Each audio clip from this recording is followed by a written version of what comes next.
जय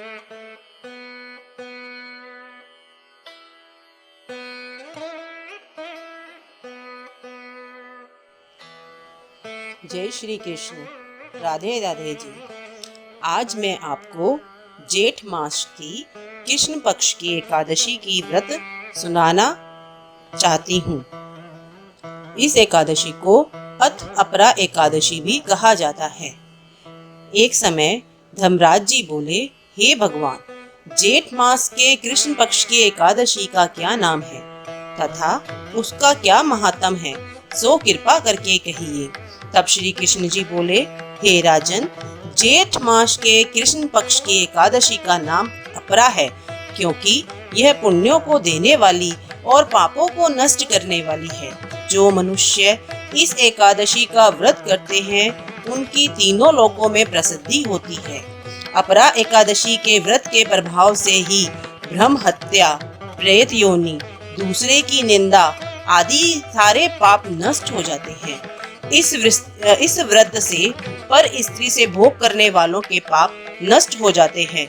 झूठी गवाही, असत्य भाषण, झूठा वेद पढ़ना, झूठा शास्त्र बनाने वाला ज्योतिषी, झूठा वैद्य आदि सबके पाप अपरा एकादशी के व्रत से नष्ट हो जाते हैं।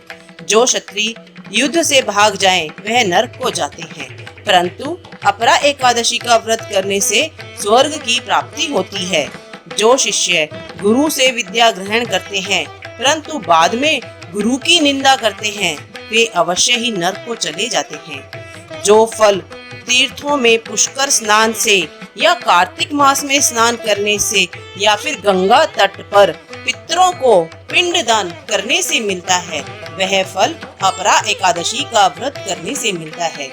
सिंह राशि वालों को बृहस्पति के दिन गोमती में स्नान करने से, कुंभ में श्री केदारनाथ जी के दर्शन करने तथा बद्रीनाथ आश्रम में रहने से एवं सूर्य चंद्र ग्रहण में कुरुक्षेत्र में स्नान करने से जो फल मिलता है, वही फल अपरा एकादशी का एक व्रत करने से मिल जाता है। हाथी घोड़ों के दान से तथा यज्ञ में स्वर्ण दान से जो फल मिलता है, वह अपरा के व्रत के फल के बराबर है। हाल ही में ब्याई गई गौ, भूमि या स्वर्ण दान का फल भी इस फल के बराबर होता है। यह व्रत पाप रूपी वृक्षों को काटने में कुल्हाड़ी के समान है।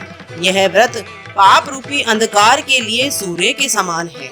अतः मनुष्यों को एकादशी के व्रत के दिन भक्ति पूर्वक श्री विष्णु जी का पूजन करना चाहिए, जिससे अंत में विष्णु पद की प्राप्ति होती है।